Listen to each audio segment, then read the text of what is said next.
A Nintendo não é só uma empresa de jogos, é um marco na história do entretenimento. Foi ela que revolucionou a indústria com o NES, salvando os games após a crise de 1983, com o ET do Atari sendo o ponto culminante disso.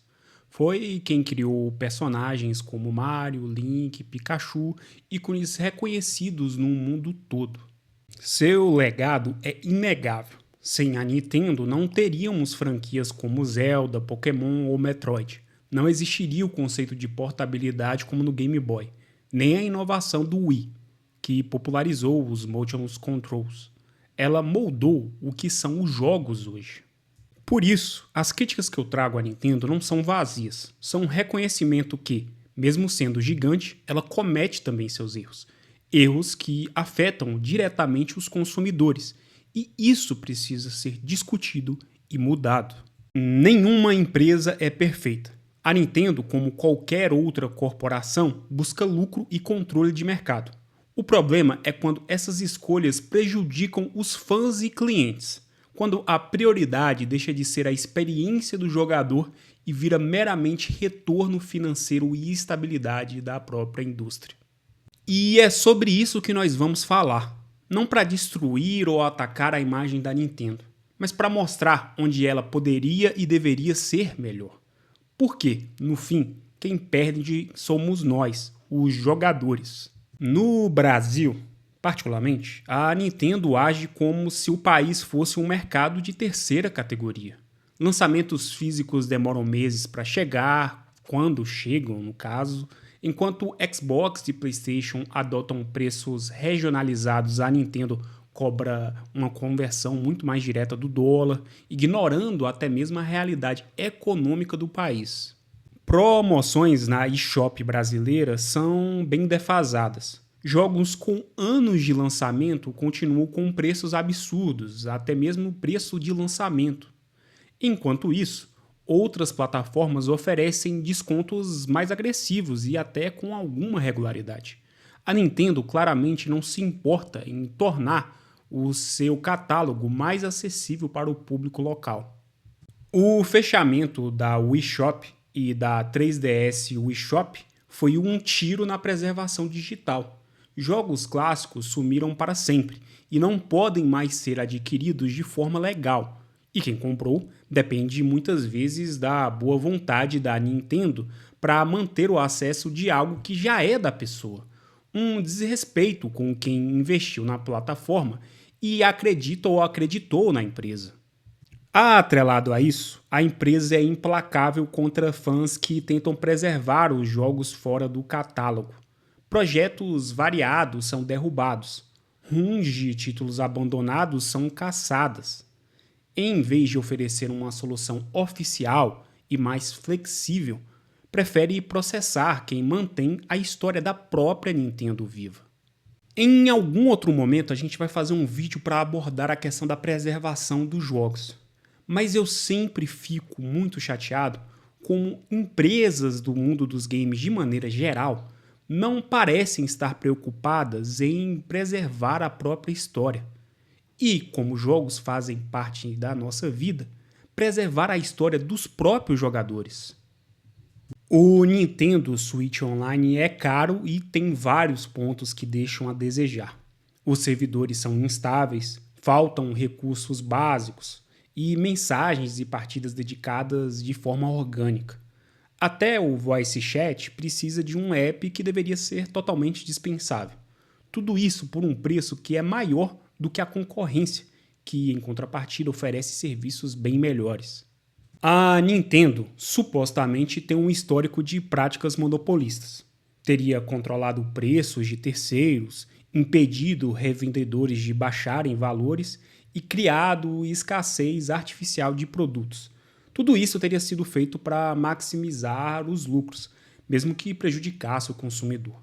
Mas vale a pena lembrar que a conduta conservadora da empresa foi um dos principais motores para a criação do PlayStation pela Sony, que era uma fornecedora da Nintendo nos anos 90. Seus jogos são inquestionavelmente obras-primas, mas a mentalidade corporativa é retrógrada.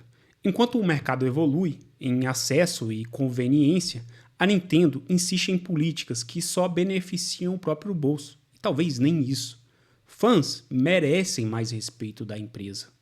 A Nintendo é uma das empresas mais agressivas contra criadores de conteúdo.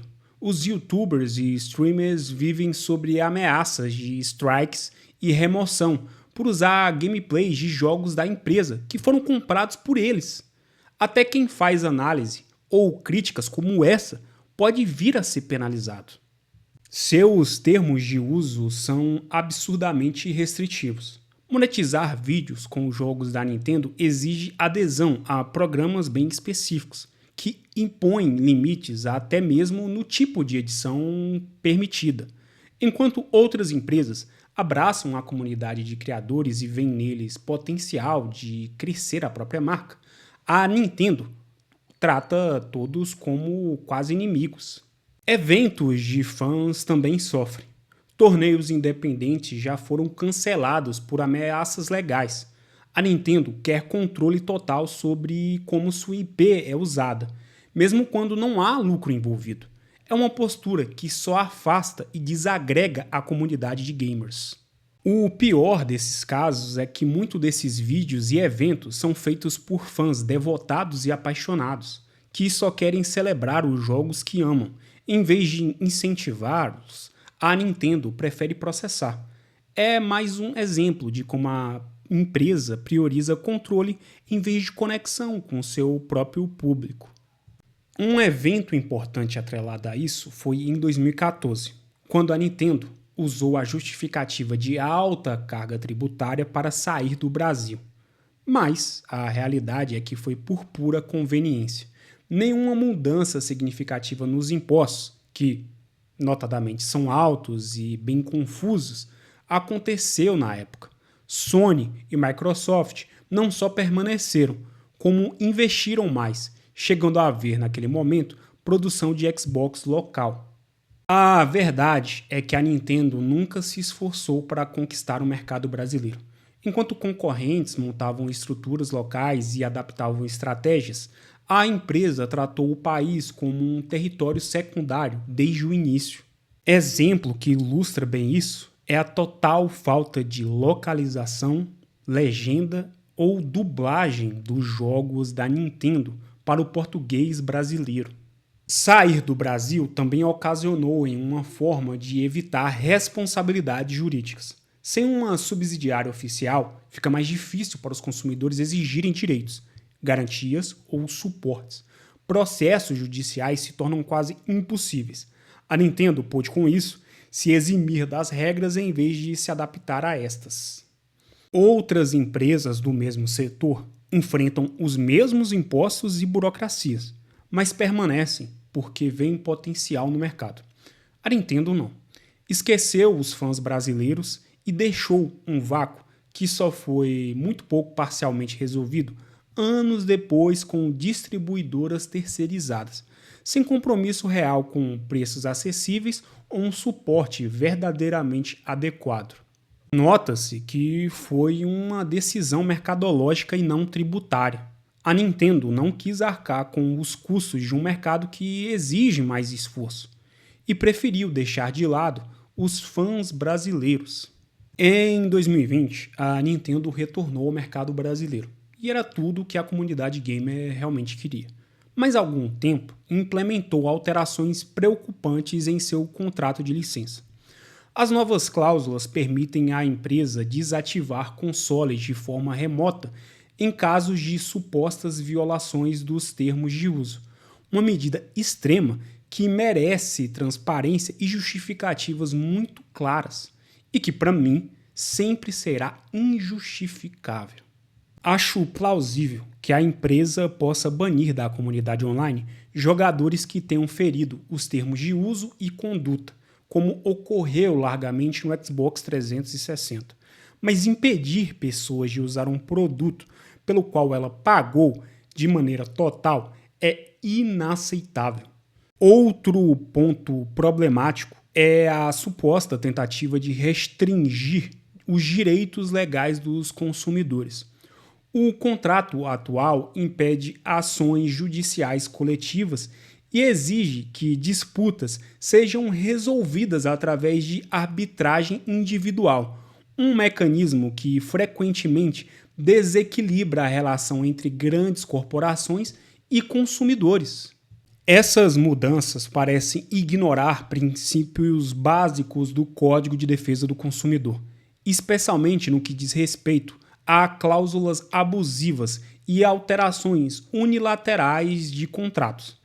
Enquanto outras empresas do setor adaptam suas políticas para respeitar a legislação local, a Nintendo parece insistir em impor termos muito questionáveis. Se isso for confirmado, é lamentável que uma empresa com tanto legado na indústria de games adote práticas que dificultam o exercício dos direitos básicos dos consumidores. O questionamento feito pelo Procon de São Paulo é pertinente e necessário para garantir um mercado mais justo e equilibrado.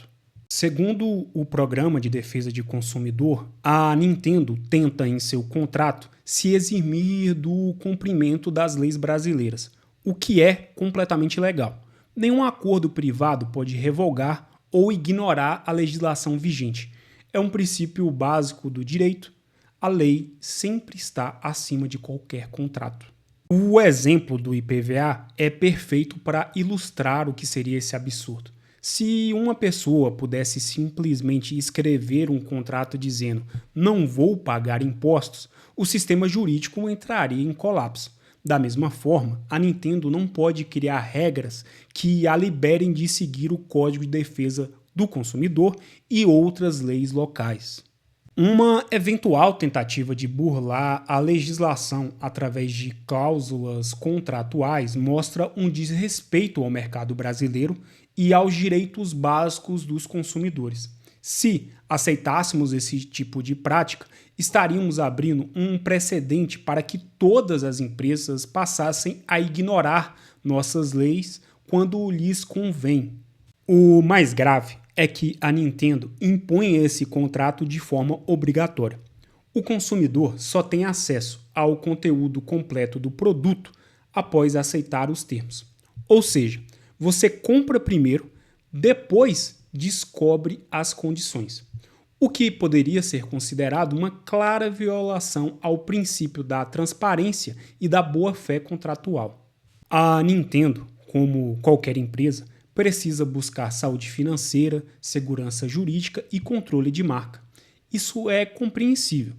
Porém, algumas de suas práticas são ultrapassadas e estão em total descompasso com as expectativas atuais do mercado e, principalmente, dos consumidores.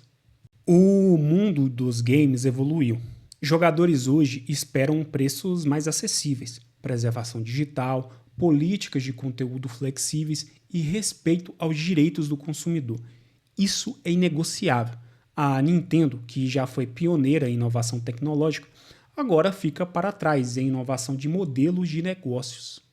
É curioso, a mesma empresa que cria experiências mágicas para os jogadores insiste em políticas corporativas rígidas e antiquadas. Seu legado é inquestionável, mas seu presente comercial levanta cada vez mais questionamentos. A indústria precisa de uma Nintendo forte, mas também consciente de seu papel social como líder de mercado. Melhores práticas comerciais não prejudicarão seus resultados. Pelo contrário, podem e vão fortalecer suas relações com os fãs e ainda ampliar o alcance da marca. Todos nós que amamos os jogos da Nintendo desejamos ver a empresa prosperar, mas não às custas do consumidor de maneira totalmente arbitrária. Há espaço para equilíbrio entre sucesso financeiro e práticas justas. A Nintendo tem todo o potencial para encontrar esse caminho. Resta saber se terá a vontade de fazê-lo. E aí, o que você achou desse vídeo? É um fã da Nintendo também? Peço que deixe seu like, se inscreva e, por favor, comente. Muito obrigado por assistir o vídeo até aqui. Um forte abraço.